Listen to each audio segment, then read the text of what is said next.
High everyone, welcome back to my Mitali Mithai live blog. আশা করি তোমার সবাই অনেক ভালো আছে। সকাল থেকে ব্লগটা শুরু করলাম। আজ বিপত্তারিণী বার, সকাল থেকে কাজের তাড়াহুড়ো আর উপোস করেও থাকবো যতক্ষণ না পুষ্পাঞ্জলি দিয়ে ডোর বাঁধবো, ততক্ষণ উপোস করে থাকবো। প্রত্যেক বছরই প্রায় করি। আজ বাড়ির সবার মঙ্গল কামনা করে আজকের পুজোটা।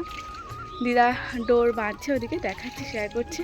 বাসন থালা জামা কাপড় নিয়ে ঘাটে চলে এসেছি। মর্নিংটা এইভাবেই শুরু হলো। মিঠাই ঘরেই রয়েছে, দাদুও বাড়িতে রয়েছে, ঘরের কাজও শুরু হয়ে গেছে, সবটাই শেয়ার করবো।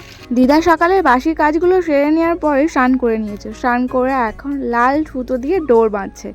আমি বলেছিলাম যে এবারে বিপত্তারিণী বারের ডোরটা আমি বাঁধবো। আমার এখনও অনেক কাজ বাকি ছিল বলে 12টার সময় ঠাকুরমশাই আসবে, বাড়ির সামনেই একটা মন্দিরে পুজো হবে, আমি পুজো দিতে যাব। দিদা তাই ডোরগুলো গুছিয়ে বেঁধে দিচ্ছে। ডোর বাঁধার নিয়ম রয়েছে। এই যে লাল সুতো দোকান থেকে কিনে নিয়ে এসেছিলাম আর দুল্প তুলে নিয়েছিলাম। লাল সুতোটাকে 13টা ফেদ, মানে হাত দিয়ে যেরকম সাইজ লাগবে সেরকমভাবে 13টা ফেদ দিয়ে 13টা গিড্ডি বেঁধেছে আর 13টা দুল্প দিয়ে বাঁধা হয়েছে ডোরটা। মানে এইগুলোর একটা নিয়ম থাকে, সেই নিয়ম অনুযায়ী দিদা সুন্দর করে বেঁধে নিয়েছে। আর এদিকে দাদু মিস্ত্রি কাজও শুরু করে দিয়েছে। কদিন ভোর ঘরে কাজ হচ্ছে বলে জানো, বাড়ি কোনো কাজের শেষ নেই। একটার পর যত কাজ করবে তত কাজ। মন্দির তৈরি হচ্ছে এখন। খেলা করছো? কে দিলে বেলুনটা? দাদা বলতে হয়। দাদা, চাঁদ দাদা বলো, চাঁদ দাদা। হ্যাঁ, এদিকে তাকিয়ে বলো। হ্যাঁ, কাজ করছো? কাজ করছো তুমি? এদিকে তাকাও। তোমার রিংগুলো কোথায় গেল? এখানে ব্লু রিংটা পড়ে আছে, ইয়েলো, অরেঞ্জ, রেড কোথায় গেল? গ্রিন কালারটা কোথায় গেল? কোথায় গেল তোমার রিং? কালার রিংগুলো হারিয়ে ফেলেছো? ওখানে আছে, নিয়ে আসো। কালকে চুলগুলো কাটিয়ে আনতে হবে। কালকে মামা বাড়ি থাকবে, তোমার চুল কাটিয়ে আনবো। হ্যাঁ না, কেন? গরম হচ্ছে না তোমার? না। সকালের খাবারে গরম গরম ঘুগনি রান্না করছে। ঘুগনি আর মুড়ি দেবে টিফিনে মিস্ত্রিদের। আর আজকে আমাদের ভাত রান্না করতে নেই, তার জন্য আজ রুটি লুচি রান্না হবে। মিঠাইকে সুন্দর করে রেডি করে দিয়েছে। হ্যাঁ হ্যাঁ, স্কুলে যাচ্ছে। স্কুলে তুমি যাচ্ছ তো? স্কুলে টাটা মিঠাই। মিঠাই স্কুলে যেতে কি ভালোবাসে। যখন চাঁদ অঙ্কুশ দুজনে স্কুলে চলে যায়, ওরকম বায়না করবে স্কুলে যাবে। টাটা বলে দাও একটু। মিঠাই টাটা সিউ। মিঠাই বলে একবার।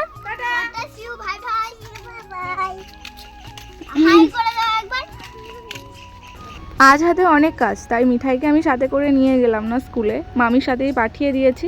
ও একটু গেছে, আমি এদিকে কাজগুলো তাড়াতাড়ি ঝটপট সেরে নিচ্ছি। সকাল সকাল তরকারিটা করে নেওয়া হয়েছিল, ঘুগনি গরম গরম মিস্ত্রিদেরকে মুড়ি দিয়ে টিফিন দেবো বলে। সকালে নয় আলাদা করে টিফিন বানাতে হতো, তাই দিদাকে বলেছিলাম তুমি তরকারিটাকে ঝটপট করে নাও, গরম গরম লুচি না একটু বেলার দিকে করলেও হবে। এই যে আঠা মেখে নিয়ে লুচিগুলো দিদাকে বেলে দিচ্ছি আর ভেজে নেবে দিদা ওইদিকে। দুজন মিলে করলে জিনিসটা তাড়াতাড়ি হয়ে যায়। একজন বেলে দিলে একজন ভেজে নিলে ব্যাস, সময়টা অল্পের মধ্যে তাড়াতাড়ি ঝটপট হয়েও যায়। মিঠাই আসার আগে আমি স্নান টান করে রেডি হয়ে নেব, যাব আবার পুজো দিতে, পুষ্পাঞ্জলিও দেব। আমি প্রত্যেক বছরই বিপত্তারিণী বার করার চেষ্টা করি। আগের বছরে গিয়ে পুষ্পাঞ্জলি দিতে পারিনি, এবছর যাব। মিঠাইকে রেখে দিয়ে আমাদের বাড়ির সামনে, বেশি দূরে না, মিঠাইকে সাথে করে নিয়েও যেতে পারি। ও এসে যদি আবার বাড়ি না করে, ওকে নিয়ে যেতে হবে সাথে করে। আমাদের তো আজ বেলাই রান্না হচ্ছে। সকালবেলা ভাইকে টিফিন করে দেওয়া হয়নি, মাসিকে ফোন করে বলে দিয়েছিল দিদা, মাসি টিফিন পাঠিয়ে দিয়েছে। আজ যেহেতু ভাত রান্না করতে নেই, তাই ডবল করে আর রান্না করেনি।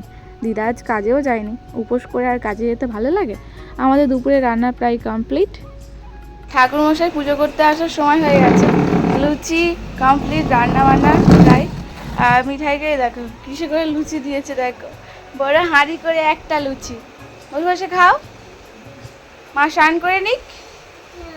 হ্যাঁ, সুন্দর করে ডালা সাজিয়ে নিয়েছি। দিদা হাতে ডোরগুলো বেঁধে নিয়ে যাচ্ছি। ডোর কিনতেও পাওয়া যায়, প্রত্যেক বছর আমার দিদাই ডোর বাঁধে, সুতো দুল্প তুলে।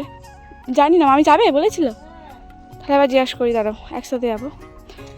সুন্দর করে ডালা সাজিয়ে নিয়ে চাল আলু দক্ষিণা সব নিয়ে যাচ্ছি পুজো দিয়ে আসার জন্য। বাড়ির সামনেই পুজো হচ্ছে, আমি তাই একটু ভেবেছিলাম সুন্দর করে সাজবো, সেই সময়টাই পেলাম না। ঘরে রান্না বান্না, ঘরের কাজ, মিঠাইকে স্নান করালাম, ওর জন্য আবার আলাদা করে ভাত তরকারি করতে হলো।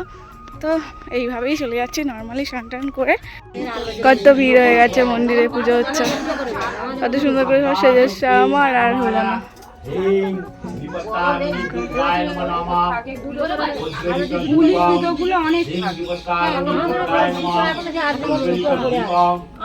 মন্দিরে পুজো শুরু হয়ে গেছে, অনেকেই ডোর বেঁধে আনেনি, তাই এখানে বসে অনেকে বাঁধছে। কি সুন্দরভাবে সবাই শাড়ি পরে, আলতা পরে, সিঁদুর পরে সুন্দর করে গুছিয়ে এসেছে।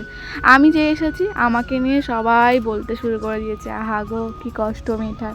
এই কথাগুলো শুনলে যে আমার খুব কষ্ট হয়, সেটুখানি বোঝে না ওরা। কি বলা যাবে, এখন সোনার কপাল আমার, শুনতে তো হবেই। ওরা হয়তো আমার ভালোর জন্যই বলছে, ঠিকই কথা, কিন্তু এই কথাগুলো যখন আমার সামনে বলে না, সত্যি অনেক কষ্ট হয়, অনেক কষ্ট হয়। যাই হোক, পুষ্পাঞ্জলি দেওয়া শুরু হয়ে গেল, সবাই মিলে একসাথে বসে পুষ্পাঞ্জলি দিচ্ছে। পুষ্পাঞ্জলি দিলাম, পুজো দিলাম, দিয়ে এবার বাড়ির দিকে ফিরছি। এই এখানে অনেক লোক সবাই মিলে একসাথে, এই নিয়ে সেকেন্ড বার বিপত্তারিণী বারের পুজো হলো, তাই এত লোক হয়নি, মোটামুটি হয়েছে। তো সবাই মিলে পুজো টুজো দিলাম, দিয়ে যাচ্ছি। আমি ডোর বেঁধে নিয়েছি, বাড়ির সবাই হ্যাঁ কত সুন্দর করে প্রসাদ সাজিয়ে নিয়েছে, আমি প্রসাদটা সময় পাই। কত ভালো লাগছে জানো, উপোস করলে সত্যি একটা মনে আলাদা তৃপ্তি আনন্দ আসে।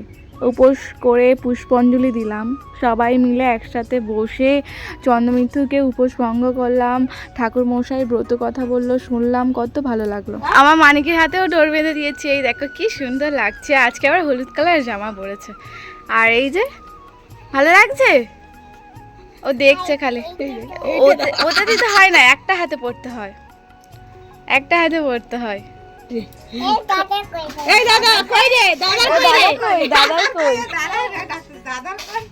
দাদাকে পরিয়ে দিতে হবে না, দাদা স্নান করে উঠে পড়বে, দাদা স্নান করে উঠে পড়বে, ঠিক আছে?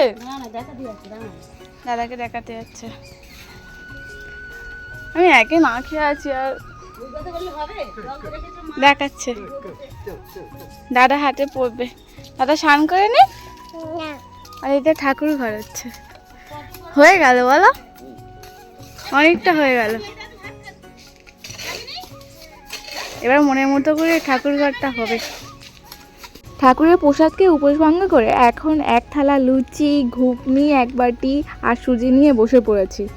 এত দেখতে পাচ্ছ, তার মধ্যে 2 পিস আমি লুচি খেয়েছিলাম। আটার জিনিস বা ময়দার জিনিস অতটাও বেশি পছন্দ করি না, মুখরোচক খাবার তো, একটু 1-2 পিস খেলেই মন ভরে যায় আর পেটও ভরে যায়। ঘুগনিটা একটু ঝাল ঝাল হয়েছিল বলে, এই উপোস করে না দেখবে ঝাল ঝাল জিনিস, তরকারি বা কোনো জিনিস হলে খেতে ভালো লাগে। ঘুগনিটা পুরো একদম ফিনিশ করে খেয়েছিলাম, মিঠাইকে ঘুম পাড়িয়ে দিয়েছি ওদিকে। আর দুপুরে একটু ঘুমিয়েছিলাম, মিঠাই বল খেলছে দেখো, মামা দাদাদের সাথে বল খেলছে দেখো, ব্যাট বল খেলছে। বাবরে, বল কত দূর চলে এলো, বাবা খুব ভালো, খুব ভালো।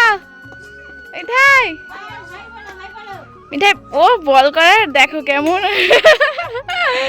কেমন স্টাইল লেগেছে মিঠাই। মিঠাই ব্যাট বল খেলতে শিখে গেছে।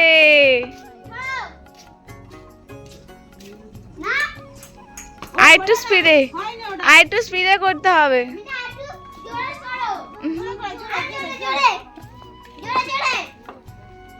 বাবা যা, বলতে গেল না। 2-3 দিন ভোর এই নিয়ে ব্লগ দেওয়া হচ্ছে না, এই কাজে সেই কাজে, বাড়িতে মিস্ত্রি হচ্ছে, আর মন মেজাজ ভালো থাকলে দেখবে সব কিছু ভালো হয়। আমি একটু মেন্টালি ডিস্টার্ব রয়েছি, যার জন্য মানে ব্লগ ঠিক মতো এডিটিং, ব্লগ করে তো নিচ্ছি প্রত্যেক দিন, কিন্তু এডিটিংয়ের জন্য হচ্ছে না। কাল থেকে প্রত্যেক দিন আমার ব্লগ দেবো। জামা কাপড়গুলো তুলে নিলাম, নিয়ে রাখবো, এগুলো ভাঁজ করে গুছিয়ে রাখবো। রাতে লুচি ঘুগনি সব আছে, রাতে তো আর ভাত খাওয়া হবে না, আজকে সারাদিনই লুচি ঘুগনি আর সুজি করেছিল, খাওয়া দাওয়া করলাম। যাদের ভাত খাওয়া অভ্যাস, এই লুচি রুটিতে পেট ভরে না মন ভরে, একটু মুড়ি হলেও ভালো হয়, কিন্তু আজকে উপোস করে না কিছুই মনে হচ্ছে না যে ভাত খাওয়ার মন হচ্ছে, মুড়ি খাওয়ার মন করছে, কিছুই না, এরকম কোনো ব্যাপার নয়। আমি এই কয়েকদিন ভোর বিগ বস দেখতে এত ব্যস্ত হয়ে পড়েছে, ফোন খুললেই বিগ বস দেখছি। আমার খুব ভালো লাগছে অডিশনগুলো। আমার মানে কি বলবো, ওর জন্য আরও বেশি সময় নষ্ট হচ্ছে বুঝতে পারছি, কিন্তু যেই জিনিসটা ভালো লাগে সেই জিনিসটা দেখতেও বা কাজে করতেও ভালো লাগে। চলো এগুলো গুছিয়ে নিই, জামা কাপড়গুলো তুললাম, প্রায় সন্ধ্যে বাজে, বাইরে দেখতেই পারো। কি হচ্ছে মশা? সন্ধ্যে দিয়েছ? মিঠাই সন্ধ্যে দিয়েছ? কই প্রণাম করো ঠাকুরের কাছে গিয়ে। ধূপ দিয়েছ? ধূপ দিয়েছ? হুম। আমাদের সাথে সাথে মিঠাই কিন্তু উপোস করেছে, কিন্তু ওর জন্য স্পেশালি ভাত বানিয়ে দিতে হবে। ও তো এখন ছোট। দুপুরে ওর জন্য ভাত তরকারি বানিয়ে দিয়েছিলাম, রাতে ওর জন্য প্রেসার কুকারে ভাত আলু সিদ্ধও করে দিয়েছি। এক একবার কত ইচ্ছা হয়েছে গরম গরম লুচি বেঁধে খাই, আর যেদিন হবে সেদিন যেন ভালোই লাগে না। ঘুগনি ছিল, ঘুগনিটা গরম করেছিলাম, ঝাল ঝাল তরকারি বলে একটু খেতে ভালো লাগছিলো। রাতে খাবারে শুধু ঘুগনি খেয়েছি আর এক পিস লুচি। মিঠাইয়ের জন্য তো গরম ভাত বানিয়ে দিয়েছিলাম, ওকে প্রেসার কুকারে একটু গোবিন্দভোগ চাল আর একটা আলু কেটে সিদ্ধ করে বসিয়ে দিয়েছিলাম, ভাত খাইয়ে দিয়েছি, ঘুমিয়ে পড়েছে। ভাইয়ের বিছানাটা করে দেবো, দিয়ে আজকে মানে সারাদিনের জার্নিটা শেষ হলো আমার, এবার ভিডিও এডিটিং করব। আজকে ব্লগটা এখানেই শেষ করছি। আশা করি তোমাদের অনেক ভালো লেগেছে, এইভাবেই সাপোর্ট করে ভালোবাসা দিও। আর প্রত্যেক দিন ব্লগ দেওয়ার চেষ্টা করছি, তোমরা কিন্তু অবশ্যই বিকেল 3টের সময় আমার ব্লগটা দেখে নিও, এই বোনটার পাশে দেখো। বেশিরভাগ সময় আমি বিকেল 3টের মধ্যে ব্লগ দিই, তো যাদের সময়টা যাওয়া ছিল না আজকে বলে দিলাম একটু দেখে নিও। তো টাটা, আজকে ব্লগটা এখানে শেষ করছি। একটা লাইক, কমেন্ট, শেয়ার এবং চ্যানেলকে সাবস্ক্রাইব করে দিও যারা নতুন রয়েছে, আর আমাদের সাথে থেকো।